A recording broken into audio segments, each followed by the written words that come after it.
L'église ne se détruit pas souvent ici. L'église locale se détruit lorsque les gens rentrent chez eux et parlent avec leur maman, leurs frères, leur père. C'est par là que ça se détruit. Lorsqu'il y a dans l'assemblée locale des gens qui prennent les affaires de l'église et les amènent à être traités en famille et en privé, ils vont revenir avec leur système familial, tenter de venir l'installer dans l'église. C'est parmi les réalités qu'on a à l'église. C'est pour ça qu'il faut faire attention avec des bergers spécialisés à aller dans les maisons alors qu'ils doivent laisser les brebis venir à l'église. Les brebis suivent le berger. Ce n'est pas au berger à passer tout le temps dans les églises pour qu'il se sente, dans les maisons pour qu'il se sente berger. C'est pour ça que la Bible dit: mets rarement ton pied dans la maison de ton frère. Souvent quand vous allez dans les maisons des gens, les 2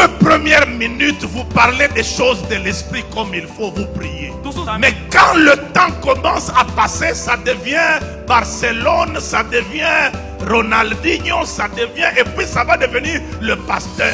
Bishop, les réalités que la plupart des gens ignorent, ils confondent l'appel pastoral avec la brillance dans les dons. Avoir un don qui brille et chasser les démons, ce n'est pas ça qui fait de toi un pasteur des gens. Les démons obéissent à la foi, pas à la pastorale. Voici les miracles qui accompagneront ceux qui auront cru, pas les peurs.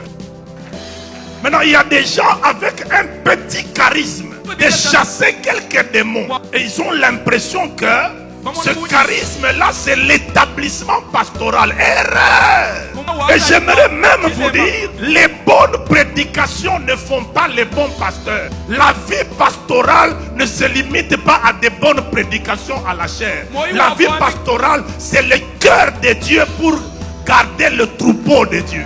Lorsque vous voyez quelqu'un qui disperse les troupeaux, il n'a pas le cœur de Dieu, il n'y a pas de pastoral en lui. La chose de Dieu, les brebis de Dieu, on ne les garde pas avec les dons, on les garde avec le cœur de Christ.